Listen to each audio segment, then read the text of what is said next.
मला घरापर्यंत पोहोचव. इयत्ता पहिली, प्रकरण 5. मार्गावरून बोट फिरव आणि गिरव. लेखन पूर्व तयारी. मुंगी घरी जाते. मुंगीला तिच्या घरापर्यंत पोहोचायचे आहे. मार्गावरून बोट फिरव. लाटेच्या आकारावरून बोट फिरव व गिरव. मुंगी तिच्या वारुळापर्यंत पोहोचते. ससा घरी जातो. सशाला त्याच्या बिळापर्यंत पोहोचायचे आहे. झिगझॅग मार्गावरून बोट फिरव.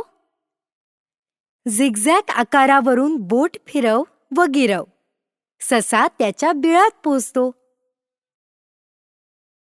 बदक तळ्यावर जाते. बदकाला तळ्यापर्यंत पोहोचायचे आहे. अर्धवर्तुळाच्या आकारावरून बोट फिरव. अर्धवर्तुळाच्या आकारावरून बोट फिरव व गिरव. बदक तळ्यावर पोहोचते. गाय घरी जाते.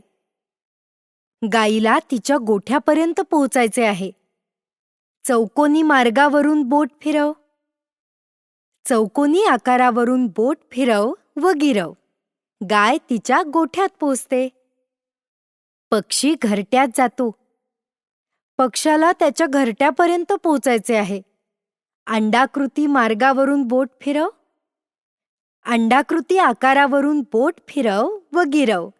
पक्षी त्याच्या घरट्यात पोहोचतो. शिक्षकांसाठी सूचना. बोट फिरवणे. विद्यार्थ्यांना दिलेल्या आकारावरून बोट फिरवण्यास सांगावे. गिरवणे. आकार गिरवण्यास सांगावे व लेखनपूर्व तयारी करून घ्यावी. सराव. विविध आकार तयार करून विद्यार्थ्यांचा अधिकाधिक सराव करून घ्यावा. वाचनपूर्व व लेखनपूर्व तयारीसाठी या प्रकारच्या विविध कृती करून घ्याव्यात.